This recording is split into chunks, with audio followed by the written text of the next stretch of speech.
Did you know a single exercise can protect you from dangerous falls after 70? As we age, our balance becomes more than just a physical skill. It becomes the foundation of our safety, independence, and daily confidence. After 70, even a slight shift in your footing can lead to life-altering consequences, which is why strengthening your balance isn't just a good idea, it's essential. But here's the surprising part. You don't need a long list of exercises or expensive classes to start. Sometimes one simple move can be more effective than a complicated routine. In this video, we're going to show you the best single exercise to improve your balance after 70, along with 3 additional movements that work together to protect your body, support your posture, and make you feel stronger on your feet. Whether you've noticed yourself wobbling when you put on your shoes or hesitating to walk on uneven ground, this is for you. Because better balance doesn't just keep you upright, it keeps you free to enjoy life without fear holding you back.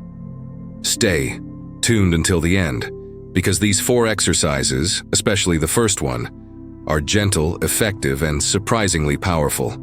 By the time you finish watching, you'll not only understand how balance works, you'll have the tools to strengthen it right from your living room. And if you're someone who thinks it's too late to improve, I encourage you to stay with me. What you'll hear in the next few minutes might just change what you believe about your body's potential at any age. Number 1, the single leg stand. There's a quiet kind of power in standing on one leg. And if that sounds simple, that's because it is. But don't be fooled by its simplicity. This one movement, done with focus and consistency, is one of the most effective ways to improve your balance after 70. The single leg stand trains your brain, your ankles, your hips, and your core, all at once. It helps strengthen the stabilizer muscles that keep you steady, improves your coordination, and teaches your body how to stay aligned even when things feel a little wobbly. What makes this exercise so valuable is that it mirrors real life. Think about how often we shift our weight when walking, dressing, or stepping off a curb. Each of those actions relies on the same balance skills that the single leg stand strengthens. When you practice standing on one leg, you're training your body to catch itself before a fall ever begins. That's not just helpful, that's life-saving. To begin this exercise, start by standing near a sturdy surface like a kitchen counter or the back of a heavy chair. Shift your weight to one leg and gently lift the other just a few inches off the ground. Hold for as long as feels comfortable, 10 seconds, 20, maybe even 30. If you need to touch the counter, that's perfectly okay. This isn't a test of strength. It's a conversation with your body, a chance to rebuild the connection between your muscles and your mind. Do this once on each side and repeat 2 or 3 times. As your strength grows, you can add a variation like closing your eyes for a few seconds or lifting your arms to the side, but only when you feel steady. The goal isn't to push your limits, it's to expand them gently, with care and patience. The beauty of this movement is that it requires no fancy equipment, no gym, and no extra time. You can do it while brushing your teeth, waiting for the microwave, or standing in line. Over time, the small improvements become noticeable. Your footsteps become firmer, your turns become smoother, your sense of balance becomes something you no longer question. It just works like it used to. The single leg stand is more than a balance drill. It's a quiet daily promise to yourself that your body still listens, still adapts, and still has strength to give. You don't need to move mountains. You just need to lift one foot and trust that with each repetition, you're rewriting the way your body moves through the world. And that, in itself, is a victory. Number 2, the heel-to-toe walk. If you've ever tried walking along a narrow curb or balancing on a painted line at a park, you've unknowingly practiced a version of one of the most effective exercises for coordination and balance, the heel-to-toe walk.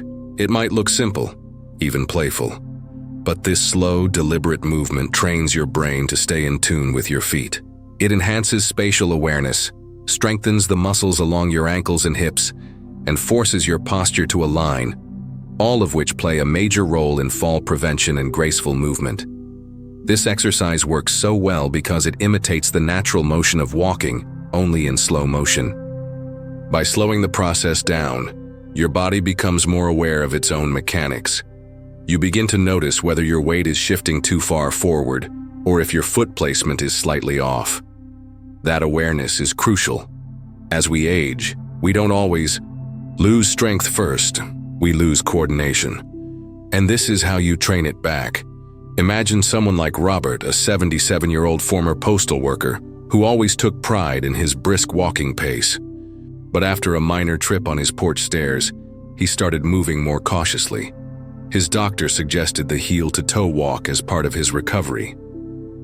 Robert began doing it every morning in the hallway, just a few steps at a time. What surprised him most wasn't just the improvement in his steadiness, it was the return of his confidence. He no longer feared that his body might betray him. He could trust his steps again. To do this movement, stand tall at the end of a hallway or in a space where you can take at least 10 steps forward. Place the heel of your front foot directly in front of the toes of your back foot, as if walking on a tightrope. Then shift your weight forward and take the next step in the same heel-to-toe fashion. Move slowly, looking ahead, not down, and keep your arms out slightly if it helps with balance. It's perfectly fine to walk alongside a wall or counter for support until your footing feels more secure. What's powerful about this exercise is that it not only improves your physical balance, it sharpens your mental focus.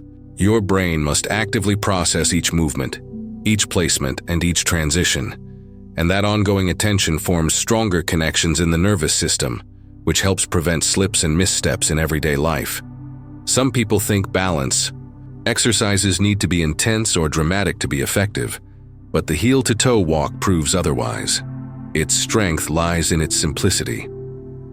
The slow, steady rhythm of one foot in front of the other has been a symbol of forward progress for generations, and in this case, it becomes a literal path toward greater steadiness and strength.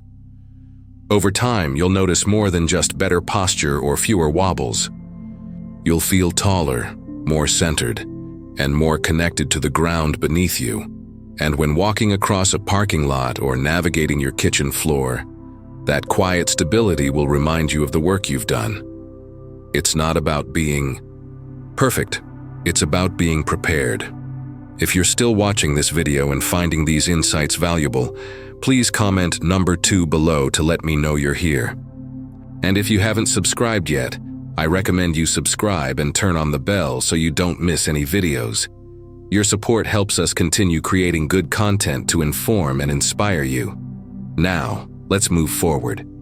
Number 3, the sit to stand without hands. One of the clearest ways to gauge your strength and balance after 70 is by observing how easily you can get up from a chair. It sounds simple, but the ability to rise from a seated position without using your hands is a strong indicator of lower body power, core control, and stability. That's why the sit-to-stand exercise done without hand support is one of the most important habits you can build to stay independent and confident in your movements. Think about how many times a day you move from sitting to standing, getting up from the couch, rising from the dinner table, leaving the car. These everyday actions depend on a combination of balance, strength, and coordination. If any one of those is weak, the risk of strain or falling increases.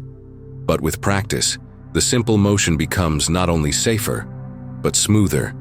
And that smoothness is what gives you ease in your daily life. Let's take the story of Marlene, a 74-year-old woman who lived alone and had recently begun avoiding social gatherings, not because she didn't enjoy the company, but because she dreaded having to get up from low chairs. The struggle made her feel embarrassed, but instead of resigning herself to that discomfort, she began practicing sit-to-stands at home each morning. Just 5 repetitions a day, no rush, no pressure. Within a few weeks, her legs felt stronger. Within a couple months, she noticed she could rise more easily, not just at home, but anywhere. To do this exercise properly, begin with a sturdy chair that doesn't slide. Sit upright near the edge of the seat, feet flat on the floor, and shoulder width apart. Cross your arms over your chest or hold them out in front of you. Then press your feet into the ground and stand up slowly, keeping your chest lifted and your back straight. Once fully standing, lower yourself back down with control. Avoid flopping into the seat or using momentum to rise. The goal is steady strength, not speed. You may only be able to do 2 or 3 at first, and that's perfectly fine. This exercise isn't about numbers, it's about function. And with repetition, you'll notice your muscles responding. Your thighs, glutes, and core will become more engaged. Your transitions from sitting to standing will require less effort. You'll feel more confident reaching for something across the table or standing up to greet a guest. This movement also teaches your body how to manage pressure shifts. As you rise and lower, your center of gravity changes. Practicing this helps your nervous system get used to those shifts, reducing the likelihood of dizziness or imbalance.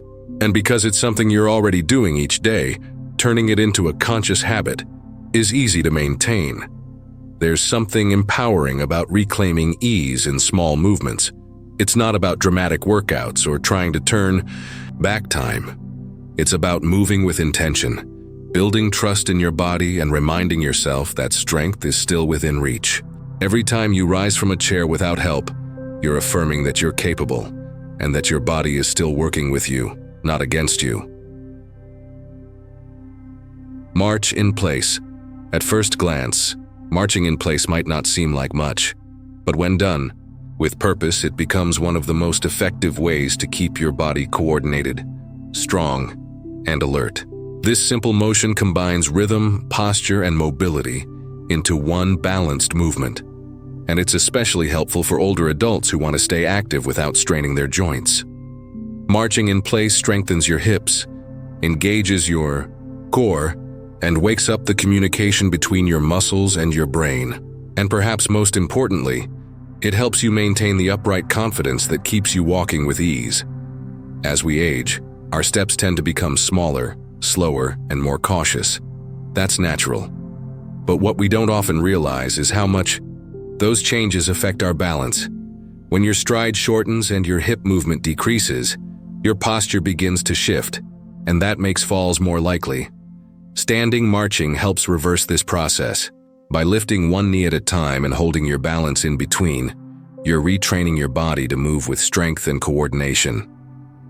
It's a gentle but powerful way to remind your legs of the rhythm they once had.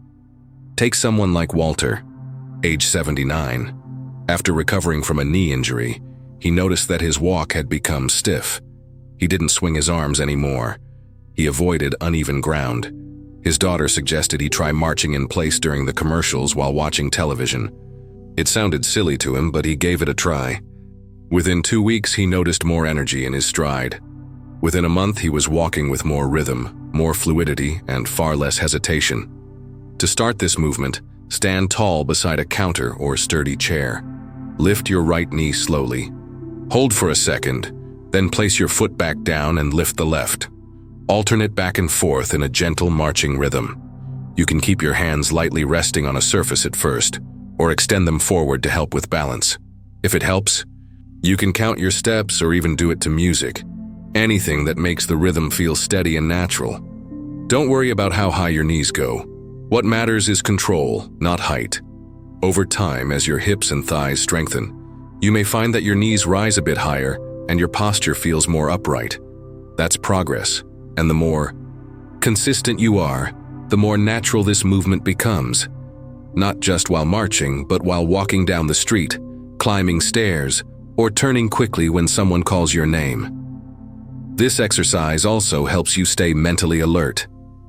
Coordinated movement between the upper and lower body engages more of your brain, helping keep your reflexes sharp and your focus steady.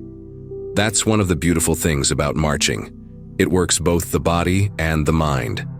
If you're still watching this video and finding these insights valuable, please comment number 4 below to let me know you're here. And if you haven't subscribed yet, I recommend you subscribe and turn on the bell so you don't miss any videos. Your support helps us continue creating good content to inform and inspire you. Final thoughts. Now that we've walked through each of these 4 simple yet powerful exercises, take a moment to reflect. What surprised you the most? Was it the effectiveness of something as basic as standing on one leg, or the gentle strength building behind marching in place? The truth is, you don't need fancy routines or long hours at the gym to regain balance. What you need is consistency, awareness, and the belief that your body can still improve. Because it can. And it starts with one small step at a time. Balance isn't just about preventing falls. It's about walking with confidence, moving through the house without hesitation, picking something up off the floor without fear. It's about reclaiming freedom. Freedom to move, to go where you please, to say yes to invitations without wondering if your body can keep up. These 4 exercises are not just movements. They're tools to help you trust your footing again. Don't let the simplicity fool you. Small movements create big shifts, especially when repeated daily. Think of each one as a gift to your future self. Every time you lift your leg, rise from a chair without help, or take deliberate heel-to-toe steps, you're investing in a future that feels stronger, steadier, and more secure. There's no rush, no pressure. Only the steady, quiet progress that builds when you decide your health still matters, and that it's never too late to make a change. These movements might not look dramatic, but the impact they have over time is profound, and you deserve to feel that strength for yourself. Thank you for joining us today. We'd love to hear from you. Leave a comment below and share one thing you learned today and how you plan to use it in your life. Your thoughts are important to us, so don't hesitate to share them. Reading your comments gives us great motivation and encouragement. If you enjoyed this video and found it helpful, please like, subscribe, and share. Your support helps us continue creating good content to inform and inspire you. Thanks for watching, and we look forward to seeing you in the next video.